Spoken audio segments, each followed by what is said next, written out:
Good evening, ladies and gentlemen, and welcome to another episode of Get in the Herd After Hours. After Hours. I'm your host, Alex Bond. I am a staff member at the McShin Foundation. Get in the Herd is a podcast brought to you, a recovery podcast brought to you by the McShin Foundation. Even more importantly, I am a person in recovery from a substance use disorder, which means that I have not found the need to put any mood or mind-altering substances in my body for 14 months, and I'm amped on it. I got a group of people who feel likewise about it. Frankly, the mood is a bit dim due to what we will be talking about, kind of a major blow to the recovery community in general. I'm here with recurring guests, Mike, Jeff, Joanna. How are y'all doing? Good to see you, man. Good to be here. Thanks, Alex. It feels good. We haven't been together for a minute. Kind of took a bit of a hiatus. Maybe that we could consider this like a new season of Get in the Herd. So yeah, I would like to say welcome to all. Mike, why don't you introduce yourself to those unfamiliar? Yeah, I'm Mike Todd. I'm founder and executive director of Freedom Recovery Center. It's a 25-bed program, and I'm also really proud of the work that we're doing with the South Carolina Recovery Housing Association here, which maybe I'll get to tell you a little bit about that later. So, but real grateful to be here. It's always good to be on the show. Always happy to have you, buddy. Joanna, looking festive as ever with your wonderful sweater and Christmas tree. How are you doing? Why don't you introduce yourself? My name's Joanna Vance, and I'm a person in long-term recovery. I live in Beckley, West Virginia. I am a part of the Recovery Advocacy Project, and I have been on the After Hours and been to the McShin Foundation, and I love you guys, and I'm glad to be a part of anything with you guys. We love you too. Always welcome. And finally, we have Jeff. Why don't you introduce yourself to those listening and watching? Thanks, Alex. Jeff Breedlove. I'm a person in long-term recovery. I'm privileged to be a part of the team at the Georgia Council on Substance Abuse. Our executive director is Neil Campbell. I do policy and communications. It's been 4 years. Just October 26th was 4 years for me, and I've been with the council just over a year and a half. And we're excited, and I do love Joanna's tree too. I've got a special tree this year. I wasted no money. It was $1 at the Dollar Tree. I love My it. little tree, put it right here, my COVID tree. So it's my little festivity, but I'm so excited to be here tonight. Cost-effective COVID tree. We're happy to have you. I think we got a great group right here.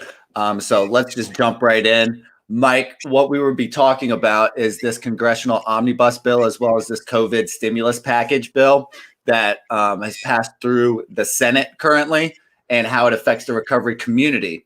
Can you elaborate a bit on that from a recovery standpoint? Yeah, and how it affects our community. And you know, I gotta be frank. It's a 5. Jeff told me I thought it was 500 or 600, and he corrected me earlier before the show. I mean, it's a 6,000 page bill. Mm-hmm. And I know that my congressman was like, man, you know, they hand me a 5,000 or 6,000 page bill, you know, like 5 or 6 hours before we're supposed to vote on it. So I don't think any of us know really what's going on. But what we do know is that $75 million that was supposed to go to recovery services was cut right at the last minute. And so, frankly, I'm pissed. Mm-hmm. It was really messing with my serenity last night, but I had to kind of I had to step back and take a look at this. Mm-hmm. And I think we can all kind of elaborate on this a little bit, but we as a recovery community and we as recovery advocates are somewhat responsible for this. But on the other hand, I think we have to be patient, because really, we're really kind of new. Okay. The whole recovery movement is somewhat new. We've been sitting in basements. Mm-hmm. We've been anonymous. Okay. No, listen, my neighbors don't know what recovery is. If you want to know the truth about it, the very little that my congressman knows is from when he came over to Freedom Recovery Center and asked questions. So we've got to do a better job at messaging, man. Mm-hmm. You know, and we've got people don't know what our congressmen don't know what recovery is.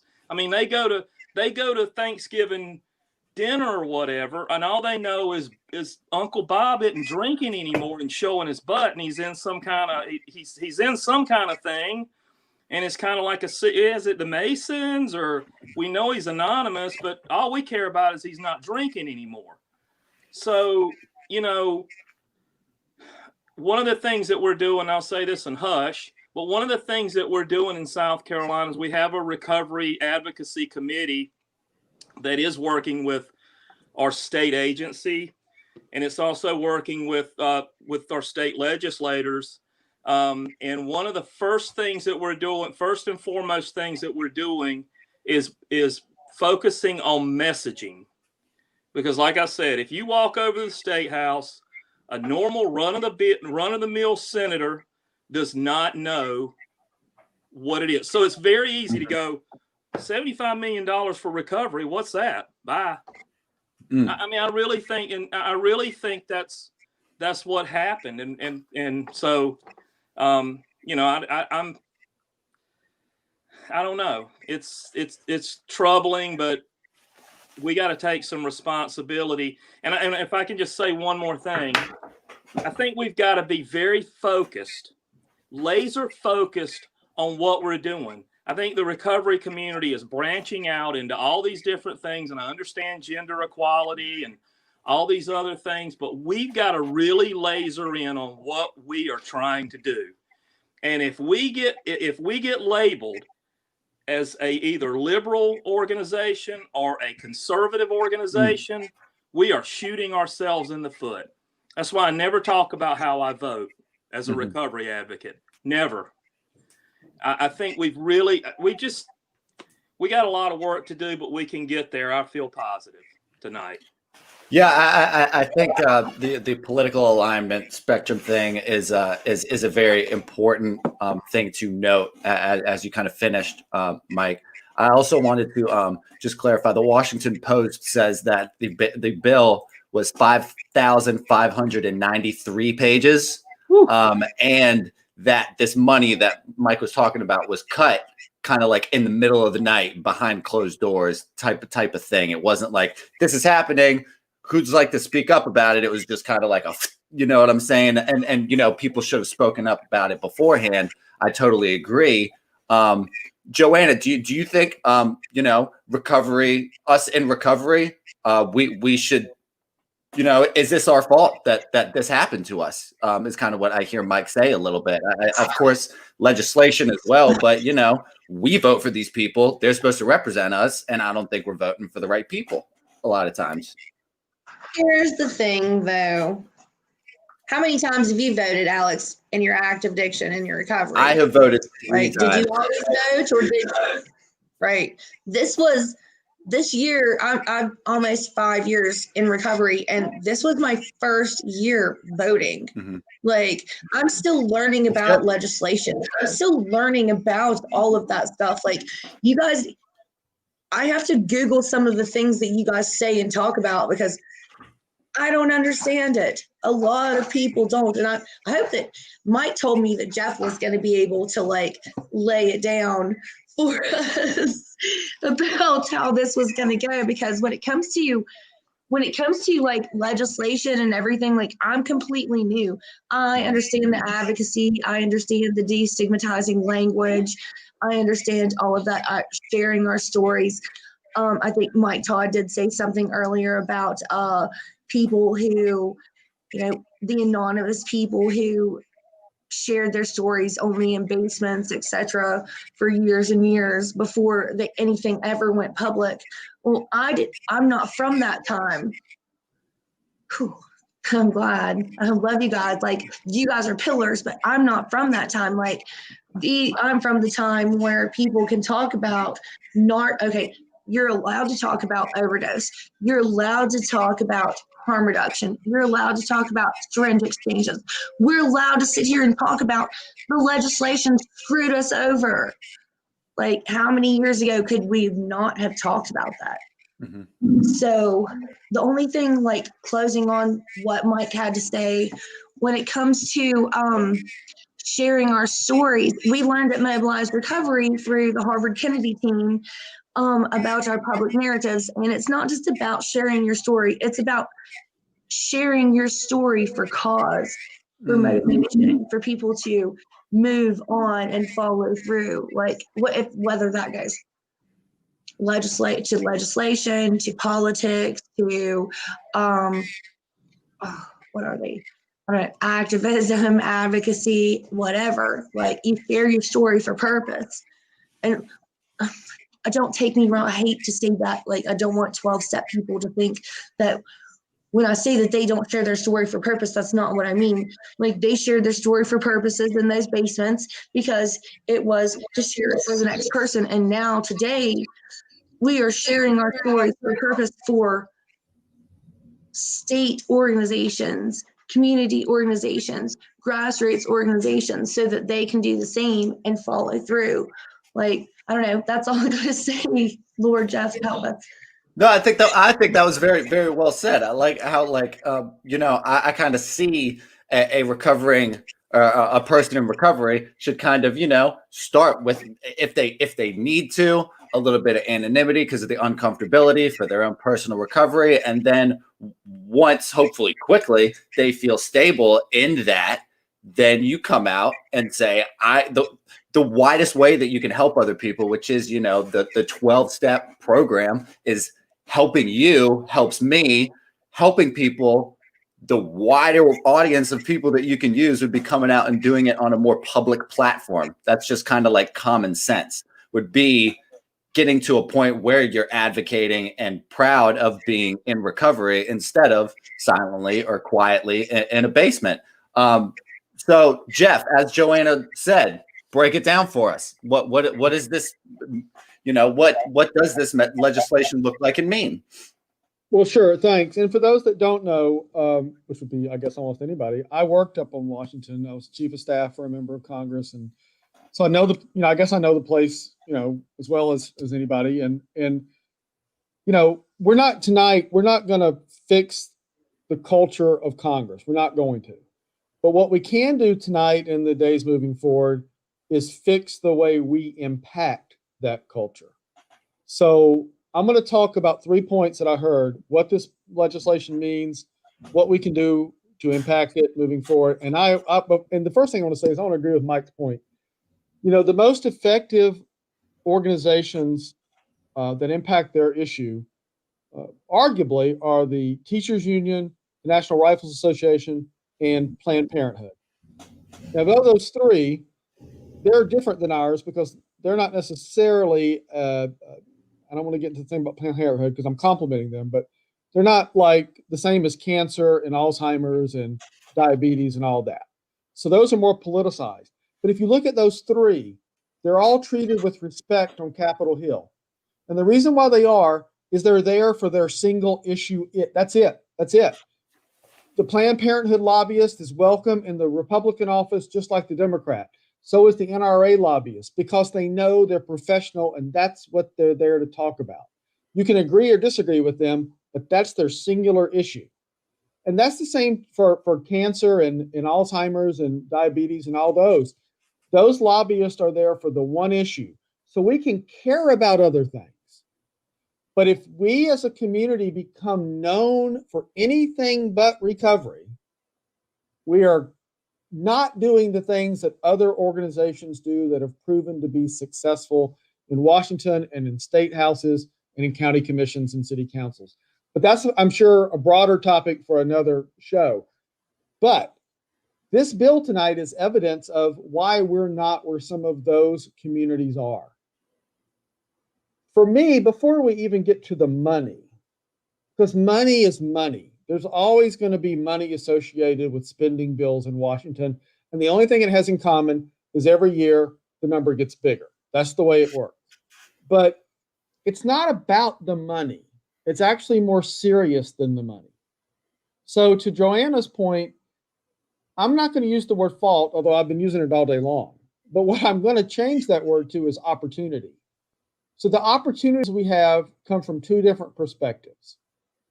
The fact is, we have a Democrat Speaker of the House named Nancy Pelosi, and we have a Republican Senate Majority Leader named Mitch McConnell. Now, they have leadership teams, and they have chairs. Now, I know that one of my favorite members of Congress is a Democrat from Maryland, David Trone, and Congressman Trone is a true champion for recovery. And if you don't know Congressman Trone and you're not following Congressman Trone, you're missing out on a champion, and you need to get in touch with him on social media. He is for us, but he's not part of the leadership. And that's no disrespect to Congressman Trone. Where's the member of the leadership of the Democrats in the House and the Republicans in the Senate that is the champion for this medical issue, supported by the Speaker and the Majority Leader? Shame on them that there's not one. Shame on us, starting with Jeff Breedlove and the Georgia Council on Substance Abuse, that we don't have one from Georgia. Now, I know these people from Georgia. And I couldn't tell you with a straight face who in our 16-member delegation, 14 members of the House, 2 members of the Senate, who's the Republican champion that worked for us yesterday. Don't know. That has to change. So each of us in Mobilize Recovery, Faces and Voices of Recovery, McShin Foundation, and all the local things like the Georgia Council on Substance Abuse and all of our sisters, brothers, sisters organizations across the nation, immediately, and I don't mean after Christmas, I mean tomorrow and before New Year's, we have to be talking to staff members of our delegation. We have to be talking to members of our delegation and redefining the relationship between them and their top 3 priorities legislatively, and at least 2 of them, one Republican and one Democrat, have got to be able to be accountable to our communities. That's what happened yesterday. It wasn't about the money or the $75 million. It's that we didn't have anybody making sure they were scared to let that happen in the dead of night anyways. Yeah. I mean, that's the deal. It's not the $75 million. It's the fact that They weren't scared of us. I didn't say like us. I said fear us. They should have been scared to death to cut that money. So that's one thing we've got to do. Now let's talk about the bill, though, because people want to know, what does it mean? Yes, they cut $75 million that would have gone directly to at least one or two programs that was there for substance use disorder, apparently. And yes, some money survived that will go in some sort of combination to mental health and substance use disorder. Now, the fact is, it was a 5,600-page bill. And I saw a member of Congress on Twitter put a picture. He had a staff print the bill out. It was almost as tall as he was. And he said, by the time we got this, we would have had to read 1,200 pages an hour to even read it, much less comprehend it, much less understand it. So members of Congress with staffs haven't read the bill yet. So obviously, volunteer advocacy groups across the country on different issues, we don't know all the details tonight. We know some money in some way is going to go to some programs. The problem for the peer-led recovery movement is this. Will they be block grants to states? Will they stay up in Washington and be distributed by federal agencies? Don't even know that. When they do get distributed, will they go to our friends in the academic world, to our friends in the medical profession world, or will they go to programs led by peers for peers? And no disrespect to others who care about us and are our allies, our need is to make sure over the next few days, we're saying, and the council put a statement out today, by the way, I invite you to go to our Facebook page or our website, Georgia Council on Substance Abuse on Google will get you there, or Facebook will get you there. You can read the statement. It's got more details. But we've got to be saying to our members of Congress now, hey, that's great that, we'll get to the $75 million in the future. The money that is there now, is that going to go to peer-led recovery programs or not? That's the next mission in this. So that's our challenge before us. We called it a disappointing we said it was a bipartisanly disappointing night last night. And it was, but it was a wake-up call. And I was texting with Neil Campbell up until about midnight. And I promise you this, I don't know about the 49 other states. I guess we got South Carolina, West Virginia, Georgia on here right now. But George is fired up about this. And we're recalibrating, we're replanning our schedule, and we're making a priority in 2021 to re-examine our relationship with our delegation, because it's not where it needs to be. Sure. No, I think that's all very well said, Jeff. I mean, I also wanted to mention, I don't know how vital it is, but a vote that passes 92-6 like that feels like 92 people didn't read the bill. I think a vote like that can be pretty indicative of kind of the ridiculousness of this and policy, most likely, in my opinion, to avoid a government shutdown that would happen on the 29th, who then they would be blamed for in a lot of right. Mike, I want to switch over to say we've talked about messaging a little bit. I think that's that's really the foundation of this conversation, is what the message looks like to prevent something like this to happen, and to use this, as Jeff was saying, as an opportunity. So this may be an obvious question, but what are some of these distractions that we get caught in messaging, and what is and should be the message then if it's not working right now? Well, I think part of it is language. I mean, we've got language written in bills right now that's kind of discriminatory, so to speak. But I don't know. I think we've just got to.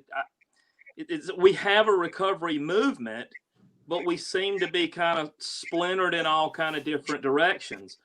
I think one of the things that we're doing here in South Carolina, and I know Jeff talks about the Georgia Council and all that stuff. I guess we've kind of just started a South Carolina like council, and we got in a room. We got on a Zoom call, and one of the first things we came up with was, what is our message?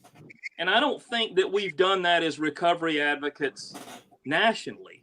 You know, if we sit down in a room nationally, we got the folks over here and they seem to be kind of like, well, we need to be LGBTQIA plus friend. And I, you know, yeah, and I get all that. But I can't even really tell you. I know we've got these platforms and stuff, but I can't really tell you what we're doing. I understand that recovery is our candidate, but I don't know what our candidate really stands for. So do we need to all get together and figure out what our candidate actually stands for? I can't get a candidate elected if I can't sit down and tell you in 5 minutes what he stands for. And I love what Jeff was talking. I love the comparison to the NRA. I love the comparison to abortion. And I say this every time I come on here. Every state election in South Carolina revolves around two things: guns and abortion, and that's it. I mean, you could run a cardboard monkey and have a drawstring, and it could say, I won't cut your taxes. I'm going to vote for guns, and I'm going to vote for anti-abortion. I mean, and that's all they do. And I go to church on Sunday. And Mike, that point is accurate. And you could put the same monkey in California and reverse the policies, and that man's going to win there. And here's the tragedy of this, but it's also, again, an opportunity.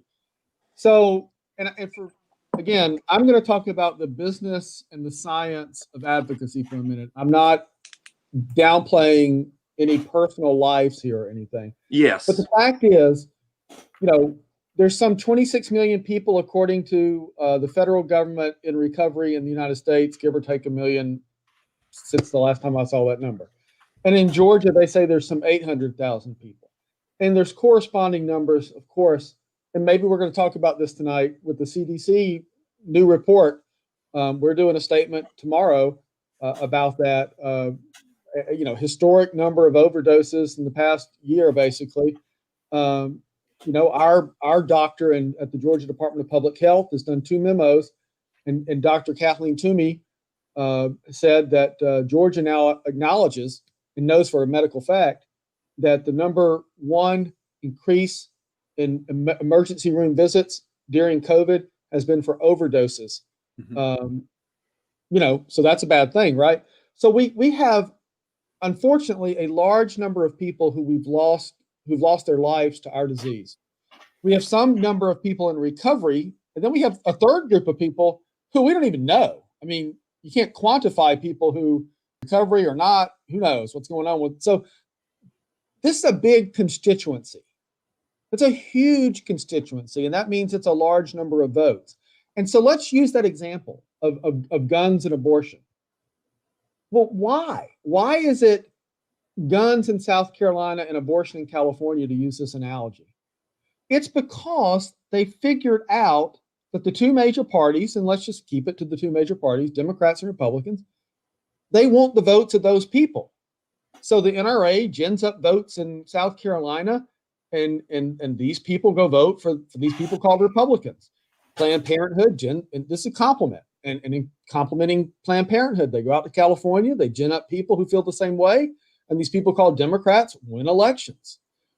We've got more people in our constituency than both those groups do.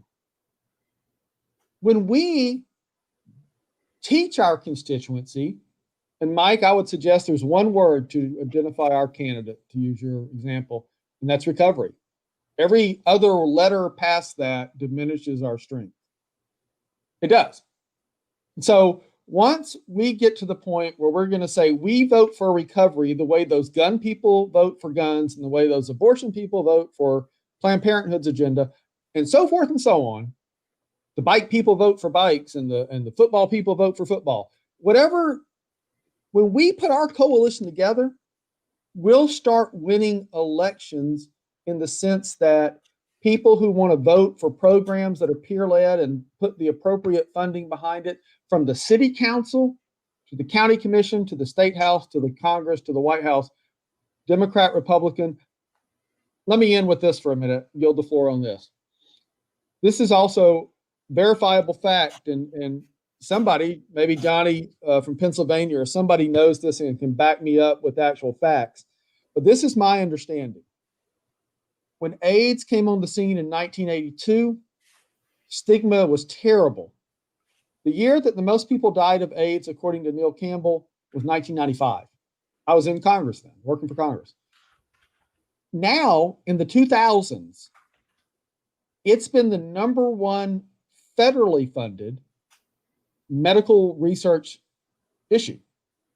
And Democrats and Republicans have gone from, we're not so sure about this in the 80s, both parties, to both parties fighting over who's providing the most funding for AIDS research. And the reason why they do, and I compliment this organization, at the end of the day, it's the Human Rights Campaign Fund. I know there's other organizations, but they've organized that constituency of people. They speak up with a unified voice, and they've got Democrats and Republicans in Congress fighting over who gets to give them the most money. That's where we need to be. Mm-hmm. No, absolutely. And I'm a numbers guy too. So like I see this as when we talk about constituency. I was talking to someone today who mentioned that just in terms of people who have admitted are in long-term recovery, that's 7% of the national population is what the statistics show. It's about 25 to 26 million people. That is just people who have admitted to being in long-term recovery. Add to that constituency their friends and family, and you're looking at a third of America. And also people who don't admit to being in recovery. I would wager that at least half of America is affected by more than half is affected, but half could be considered constituency. Joanna also mentioned, I think pretty powerfully in her own example, I think, again, to take some personal responsibility, and I don't want to generalize all of us, I think we are a constituency that isn't known for voting.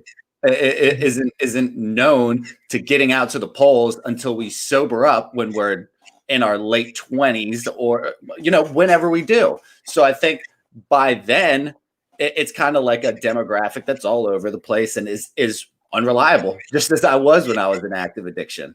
But in recovery, it's a little different. And I think people who are in recovery still stick to their literal guns sometimes, as there's still single voter issues on stuff that isn't recovery related. It is on abortion and gun rights. Even though I'm in recovery, it's always some other issue that takes precedence over that. Joanna, I think we've talked about this. All three of us really have a lot on this show. When we talk about all these different states, we got 4 different states represented here tonight.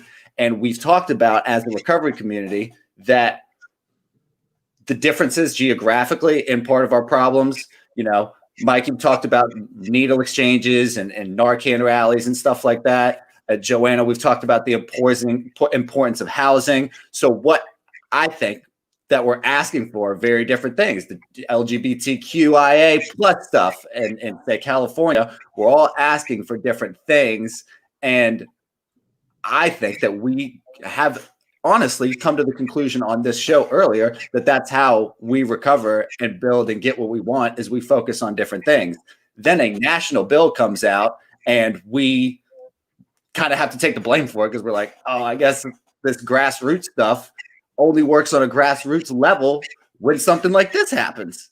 So Joanna, is like rap something that is perfect for how we can unify as our messaging, or do we kind of have to try to do both? Do we try to go outward or do we try to go upward?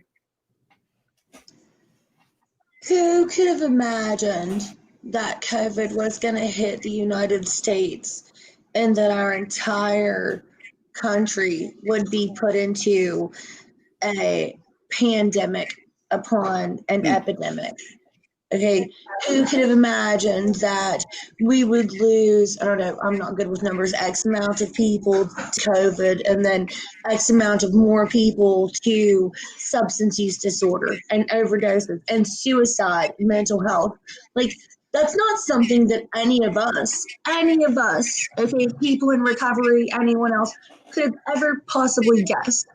Okay, this has thrown everyone for a loop, everyone. So, like, of course, I don't know very much at all about legislation. I've already made that clear. But, like, of course you would expect that. I mean, of course you would expect that fighting an epidemic upon a pandemic that we would get that funding and it wouldn't get cut. All right. And I'm not saying that it's our fault, but like everyone else has already mentioned, there are other organizations that have stood up, that their messages have been clear, like that they have laid it down.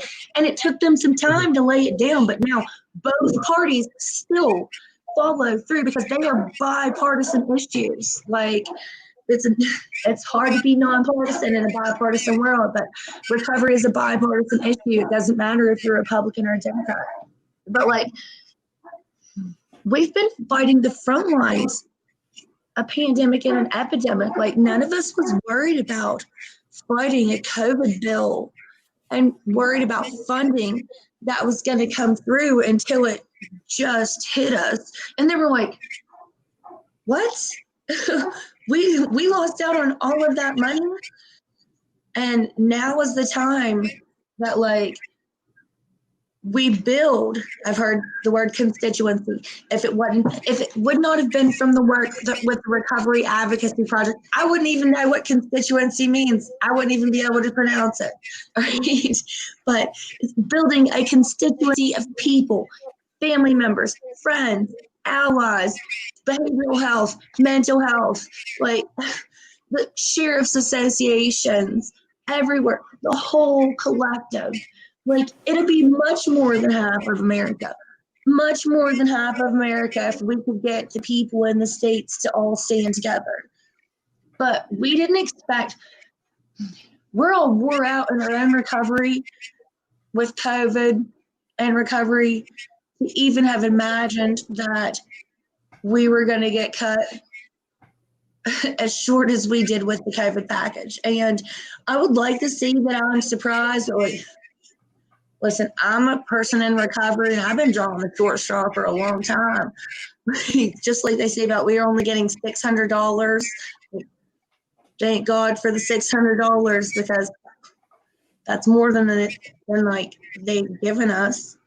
But we didn't expect it. Not a lot of us did not expect it. And that is, in some of our fault. But it's not, though. The whole entire year that we have faced has been uncertainty.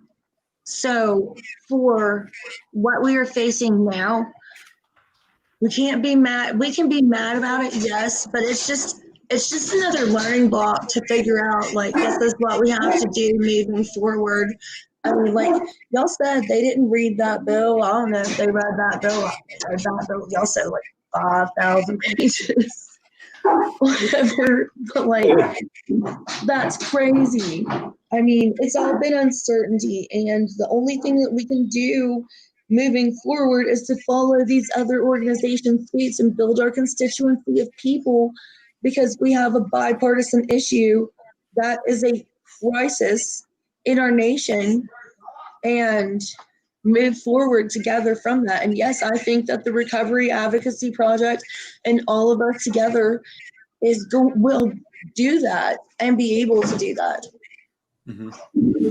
No, absolutely. And I love rap. I think y'all do an excellent job. Mike, I know you want to get in. I wanted to just say real quick, I was on the earlier pod. Yeah. I didn't really think about it until now, how little people in recovery have been surprised about how we as a country have dealt with COVID, because I, being in recovery, know the collateral damage that a war on drugs has affected me. So when a pandemic like this, we've dealt with the epidemic firsthand, like as Joanna was saying. So when something like COVID happens, we look around and see New Zealand's playing soccer games and they're doing the UEFA in Europe right now because they dealt with this pandemic in a way that we could look on our history and say, yeah, no shit, we don't know how to deal with this right now. Of course, we're going to go into a full year of now having more deaths than, almost at least in overdoses any time in history. So I think it's like obvious to people in recovery, and now people who aren't, I don't know, kind of understand how I feel and how we feel a little bit. So I don't know. I had to throw that out there real quick. And Mike, did you have something you wanted to jump in on? Yeah, I wanted to kind of throw something out because listening to everybody, it just kind of got me thinking. And I hear, listen, I love rap. I'm a state lead in South Carolina, and I hear us say a lot, we need to build a big tent that everybody can feel comfortable under and all that. And I get that. I really do. And I think regardless of age, race, sexual identity, lack of religion or whatever, anybody should feel comfortable coming underneath the recovery advocacy tent. But, I started thinking, and if I look around me, okay, just around Mike's world, when election times come, okay, when Mrs. Todd gets in her Subaru and heads to the polls, I guarantee you she knows one thing. And she is not going to vote for a guy if he's for abortion, okay? And she knows where her candidates are on that issue, because that's a single issue that goes to her heart. So we've got to bring people in by their hearts on a single issue. Everything else will work out. Gender equality, please, and I don't want anybody to misunderstand me. Issues with Black Lives Matter, whatever it may be. If I talk to my neighbor across the street, he's 80 years old. I joke around. I call him Gran Torino. If anybody ever saw that show, I love that movie. Yeah. The first time he ever met me, I don't know what it was. I threw something over and it kind of went into his lawn, and he did the get off my. He was. And anyway, we've gotten to be friends. When he goes to the polls, I've gotten to know him. I've sat on the porch and I've talked to him. When Gran Torino heads to the polls, he votes guns. Okay. That's dear to his heart. He doesn't. He was in the net. He doesn't want anybody to come get his guns. So what I'm saying is, we've got to bring people in that tent with a heart issue. Right now, our movement is all over the damn map. It's all over the map, and as long as it's all over the map, and listen. My wife, I hope I don't know if she's watching or whatever, but my wife votes Republican. Okay. We don't necessarily vote the same, and it's okay. I love her. But I'm going to give you an example. When Trump said something about Hunter Biden, when Trump went after Biden's son, Hunter Biden, and said something derogatory, it just about changed her mind. Okay? Because it went at her heart. So we've got to really get together. We really have to get together on our message. And I'll say this, I'm really proud to be working in South Carolina with Favor Greenville and Rich Jones and some of us, because that's really what we're doing. We're like, man, it's just, we've got to be on the forefront of someone's mind and the forefront of their heart on election day. That when my wife or when Gran Torino gets in his Ford truck that he's thinking about people in recovery and people they don't he and I've tried to talk to him about this. They just cannot wrap their head around. My neighbor does not know what recovery is. I'll say this and shut up. So we formed a committee kind of similar probably to what Jeff does there. It's the Georgia Council. I guess I don't know exactly what the Georgia Council does, but we're forming something in South Carolina. I'll give you an example. So the state hired an outside consultant to help us get our shit together is basically so we've got people in housing, we've got people in recovery community organizations, we've got people in harm reduction, and they're like, you guys are all over the place. We're going to hire an outside lady to get y'all together, to get y'all in the same room that doesn't have an agenda. All her job is to get y'all together and figure out how we can work with y'all. One of the things that kept coming out of her mouth is, well, I don't have this problem. And I finally said, Holly, you do have this problem. It does affect you. If you really sit down and think about it, it affects every single solitary person. But we're not getting it done. We're not getting it done. And I do think that it can, and I don't want to seem to be criticizing Ryan, but I think that leadership, if they're going to be the point folks, we really need to take that funnel and get it down and make this an absolute heart and mind issue on voter day. Mm-hmm. Thanks for my TED talk or whatever. I didn't mean to go on about it, but yes, Jeff, please. Well, I'll jump in with some perspective on what both Joanna and Mike just said, if I could. Plus, I saw somebody put something in the box. It popped up real quick a few moments ago about stigma. They said hard to do that with the stigma. And I wanted to maybe, if I could, Alex, respond to that person about stigma. Yeah, please. So, and then Mike got me thinking. So look, Neil Campbell's a pretty cool leader, and she's awesome, frankly. And she's not perfect, but she's really, really good. And she started in Georgia this bipartisan working group on addiction and recovery at the General Assembly. So we've got over 50 members of the Georgia General Assembly. And you got to be a member, to be in the group, right? It's a legislative group. It's not a public group. And so we've got members of the House, members of the Senate, Democrat, Republicans, every kind of demographic shakeup you want. And today, when I said I was talking to 2 Republicans and 2 Democrats, it was 4 members of that coalition on 4 separate phone calls. We had Republicans and Democrats wanting to be a part of the solution when they saw the recovery community was less than happy today. That's what I'm talking about. And so, which was not good English there, but that's how I felt right then. So, I mean, it can be done. So what I believe we do, and I've had the privilege of getting to know Ryan. I've been to Las Vegas before COVID hit. I spoke this year on the Zoom. I didn't go to Vegas with the other speakers because I'm just not going to do that during COVID. And I hope to be in person with Ryan next year. And frankly, I love Las Vegas, and I like going and get In-N-Out burgers out there. So I hope we go again. But I also hope that one day we're meeting in Washington, D.C. And I love faces and voices too. And I love what they do. And I hope that we get to go back to their event too.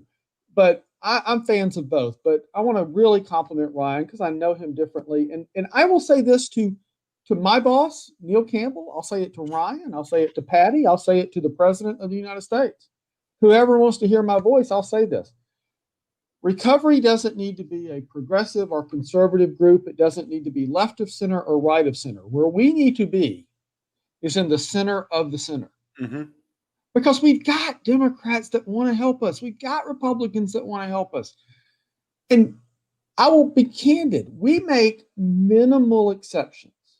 We do believe from our chair that criminal justice reform is directly related to recovery because too much of the sentencing involves substance use disorder, whether it's alcohol or narcotics.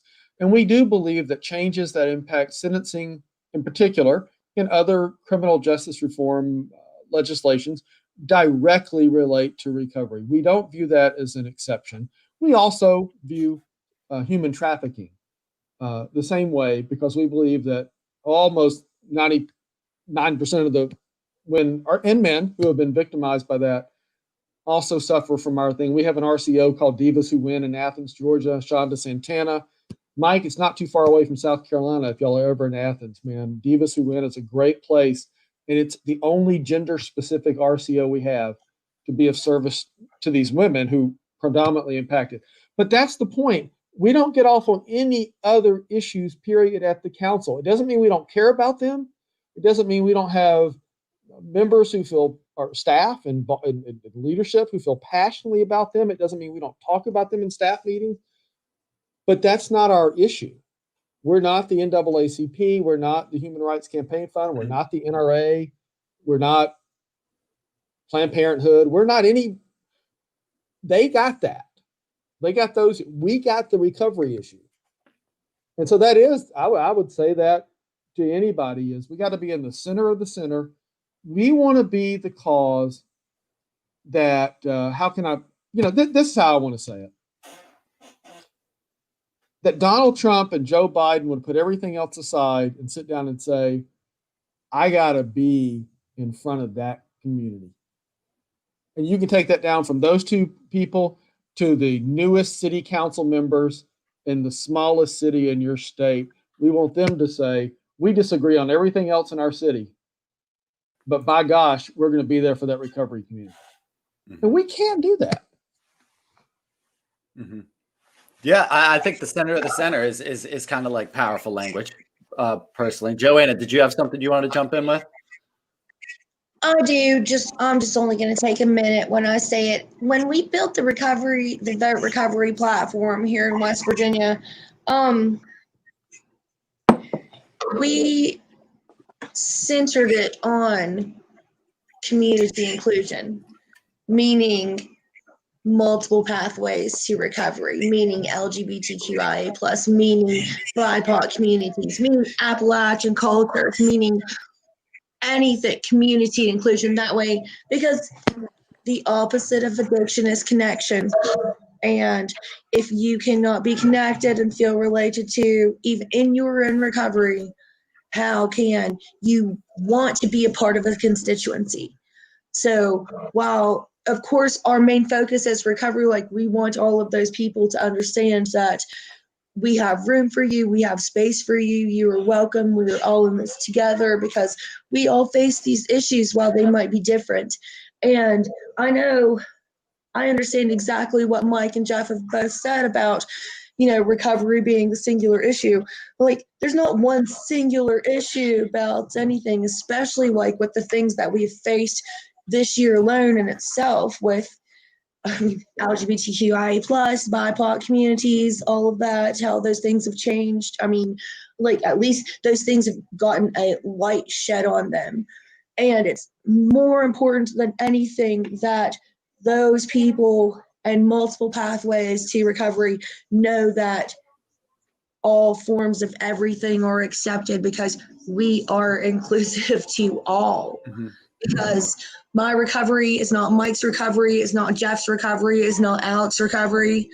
And that's what brings us all together. It's our different stories and our different everything. So just because like there's different issues in the meantime through recovery does not mean that they don't all tie in together. Mm-hmm. I think that's pretty fair. For sure. And well said also. Jeff, you touched on something that I thought was kind of cool. So like, maybe not cool, but in my opinion, mobilized recovery has been a big thing for all of us in the recovery community routinely. But again, it feels like a club that happens in Vegas, where I think if you want to get, I don't know, it's Sin City, so it's like it's not Washington D.C. It's kind of like a little club where everyone comes together to talk about something that's important to us. And it's not like, a lot of news outlets or anything is covering something like that, even though it's big to us and important to us. I think something in a little more of a public light would be really impactful for something like that. I also wanted to touch on kind of what Mike said with the Gran Torino story is everyone has an opinion on a public issue or a single issue, at least from my experience, that they're focused on because I see like a picture of someone when someone mentions that, policy to me.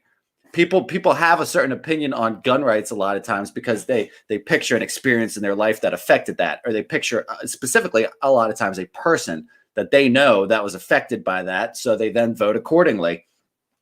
It is hard to have a picture of recovery if you don't know someone in recovery.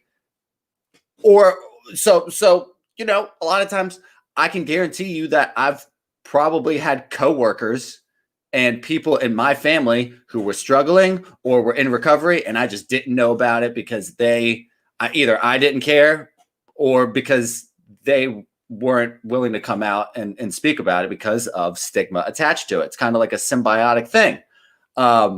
That's kind of just like a couple thoughts that I had real quick. And before we wrap up, we could go on a little bit longer too, because I think we're kind of like in the meat and potatoes of this, but we were talking right before we went live about how Trump actually kind of like came out and publicly said that this stimulus package for COVID should be included a $2,000 check instead of a $600 check, and is pretty much saying that he will veto it if that's not in it. Does this affect the recovery community? If so, how? Is this kind of like a very minor win if this gets vetoed and then pushed so that maybe we can mobilize and put more recovery support services in that bill or advocate for that? Or am I having a total pipe dream right now? It's kind of open to whoever. I'll jump in and yield real quick. Yeah, please. But I want to go back to that stigma thing too, but because I didn't say anything. So their stigma is real. And to the person who said that, I'll segue into Trump. I mean, it is very difficult for us because people will say, well, those people don't deserve our taxpayer dollars. And so that's real. And I've had somebody say that to me in the Georgia State Capitol. Those people don't deserve our dollars. And my bosses had people say that. And I'm sure Mike and Joanna have heard that too. And Alex, probably you. So we have to acknowledge that the stigma is real. But I would suggest to you that recovery is real too. And the more we show up and show out and speak up, I've also had members ask me to come in their office and in private just cry and say, my niece, my nephew, my son, my daughter, my wife, my husband. And they were so relieved to see it being normalized by us showing up. So yeah, the stigma is real, but it's us. It's frankly, Ryan doing a great job nationally to normalize our community. And I want to compliment Ryan too, real quick.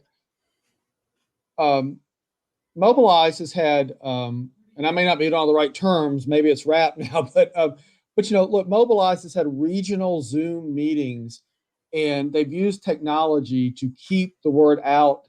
And I'm just so proud of what he's done. And I think that, again, no disrespect to any other group, but if you look at Ryan and what he's put together in the short time he's put it together on the national scene, it's tremendous. And I know we're all proud to be a small part of his connectivity and network in Georgia. And I think he's doing great things with technology to keep us connected. But to the Trump question, like nobody knows because if he will actually veto it or not. I would suggest to you, based on the votes, and it has passed the House and the Senate, based on the votes in the House and the Senate, I think they would override his veto. So this will be a game of chicken. And he really, politically, he doesn't have anything to lose because he's leaving in a couple of weeks. So he could just veto it. And let's say he vetoes it tonight,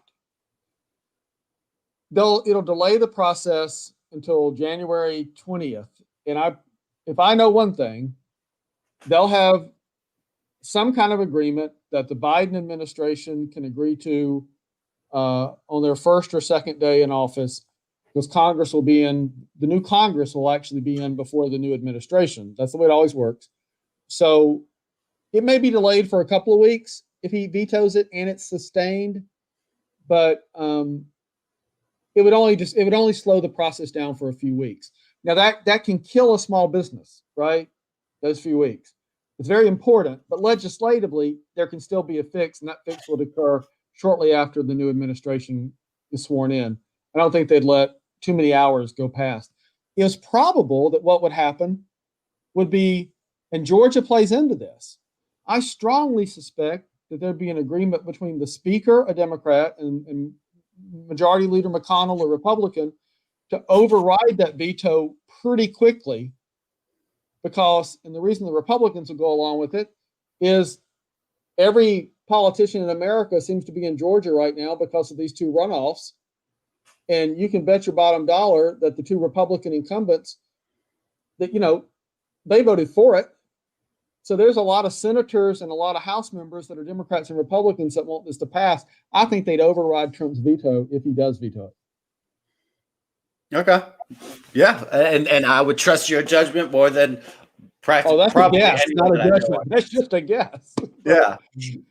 Yeah. No, I appreciate that, Jeff. And yeah, I hope it didn't sound like I dislike mobilized recovery. I really appreciate it and think it's very important. I just kind of, to pivot off of what Jeff was saying, would like to see it maybe another something in Washington at the same time. I do hope Ryan will bring it to Washington one day. And yes, Joanna, I'm sorry. Go ahead. Can I add to that real quick? It'll just be just a little bit though. I know, Alex, love your heart. You said something about it being a club. It kind of, it kind of is. Of course, there's applications and whatnot. And of course, like the original organization is out of Las Vegas. Okay, but we basically have our own clubs in each state that we have built, that there are trainings and protocols to follow and case studies and everything that are basically evidence-based. Like, the whole idea is to build constituencies of people in our own states on a national level so that we have everyone in their states doing what they need. That way, yeah, we go and march on Washington. All right, that's all I gotta say. Beautiful. Thank you very much. I really appreciate that sentiment. Mike, any like final thoughts and words before we wrap up here? I feel like this has been highly productive. No, I want to listen. I want to commend the Recovery Advocacy Project and what Ryan and Garrett and all of them have done too. Because okay, here I am. I'm gonna sound like a old man dinosaur, Gran Torino or whatever. 30 years ago, in 1990, when I entered into recovery, there were probably 10 or 20 people in the Myrtle Beach area that believed that this was a disease. There was it. So we have to realize, I want y'all to know we've come a long way, and I've waited a long, long time. When I met Ryan's mother, they came over here. I think it was to Brevard or somewhere, and he spoke. And I cried when I met his mother. I literally cried because I was like, if you knew how long I waited. I sat in basements. And listen, the guys that mentored me and the guy that sponsored me, they didn't mean anything by this, but they told me, you don't talk about this outside of us, because people out here don't understand us. They handed me a book and said, this book was written by us for us. And I had never heard this called a disease until I opened up that book and until my first sponsor started talking to me about it being a disease. And, it was a moral failure. It was a moral failing. Even in the IOP that I went to, there was a pastor there that basically said, hey, you guys are making bad choices. So we've come a long way, and I'm grateful, that we have come this far. And I just want to say this real quick. I'm excited about what's going on in South Carolina real quick. We got the naloxone Challenges, Inc. Shout out to them, working with the South Carolina Recovery Housing Association. We just got a shipment of 2,000 naloxones to go out into recovery housing. And we got more coming. We're going to inundate. Myrtle Beach is getting hit real hard. We're going to inundate Myrtle Beach. We're going to put get folks on the ground. And that's how we get people excited. That's how we get to people's hearts. So we just got to, I know that I guess if I can say, we're addicted people, man. Like, we're obsessive compulsive and we're impatient. We got to be patient. I mean, if you would have saw where we were 30 years ago, oh my God. I mean, it's incredible. So anyway, I love y'all, man. I love you all. We love you too, buddy. Joanna, any final thoughts on your end? Oh no, I don't want to know about 30 years ago where recovery was at in the basements of the anonymous people. Like, I'm happy with the advocacy, and it means the most to be able to hear those stories, but I'm glad I didn't have to live through that, and I can actually advocate today and not have to be silent because it helps me in my recovery. Absolutely. I agree with that. Jeff, any final words of wisdom? Hey, thanks. I love everybody too. I love this podcast. It's always a blessing to be on it. I will say that if you check us out on social media, you'll see on February 2nd, we're having our big Addiction Recovery Awareness Day in Georgia. It's going to be on Zoom this year. So we're hoping to get friends and allies from other states, because it's free, to help us boost our numbers up, and so we'll be promoting that more and more towards February. But we're getting excited about that. We've got speakers and programs, and it's a big day for us. And we're very excited to bring that on February 2nd. Beautiful. Well, we're looking forward to it. And I guess last thing I'll say is one of my favorite activists, Killer Mike, is involved more in the Black Lives Matter movement.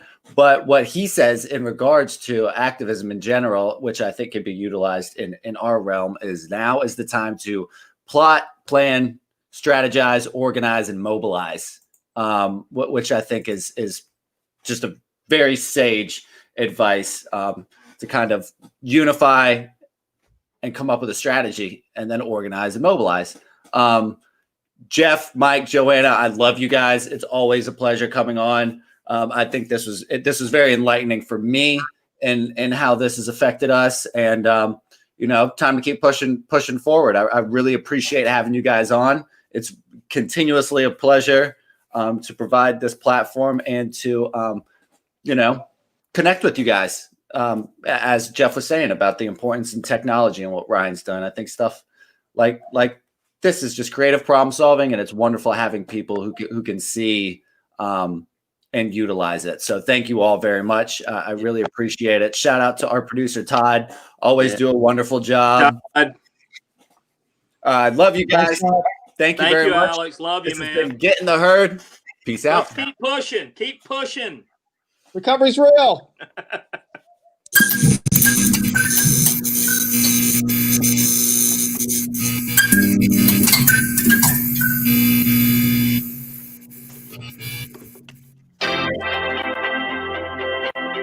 Here at McShin, we believe in the McShin way, which is authentic recovery support service providers, people with lived experience, bringing that experience to those who need that lived experience in recovery. Here at McShin, we believe in many things to support our mission. We believe in women empowerment. What I love most about what we believe here at McShin is we believe in the authenticity of the peer-to-peer approach. Here at the McShin Foundation, we believe in giving people opportunity. Here at McShin, we believe in the inherent worth and dignity of every person. At the McShin Foundation, we believe in helping people reach their full potential. Here at the McShin Foundation, we believe in multiple pathways to recovery. Here at McShin, we believe in placing principles before personalities to help spread hope. Here at McShin, we believe that recovery is possible and that any person seeking recovery can become a more acceptable, responsible, and productive member of society. Here at the McShin Foundation, we believe in self-discovery. Here at McShin, we believe in saving lives and offering second chances. Here at McShin, we believe you can do this. Here at McShin Foundation, we believe that we can only keep what we have by giving away, which is why we continue to help others like us seek and find recovery.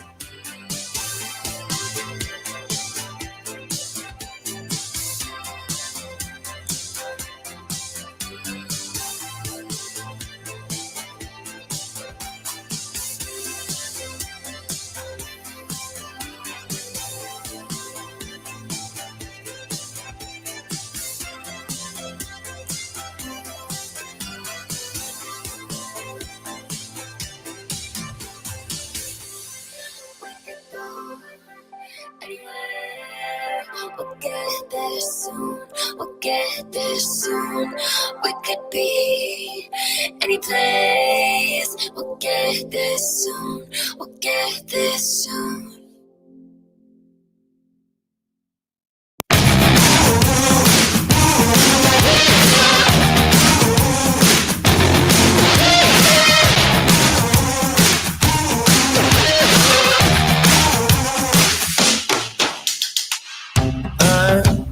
Tired of waiting, lost while I'm sitting at home.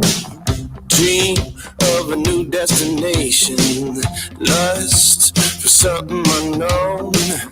Oh, you better leave it alone. You know, I'd rather get up and go. How long can I lie around waiting for it? Sometimes you gotta walk out the door.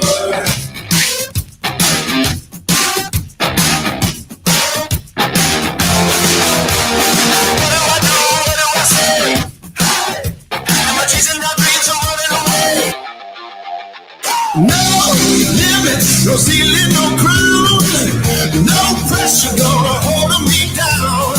No stopping till I break every rule. No limits to what I can do. No, well, it's too far away. No border gonna stand in my way. No wall that I can't break through. No limits to what I can do.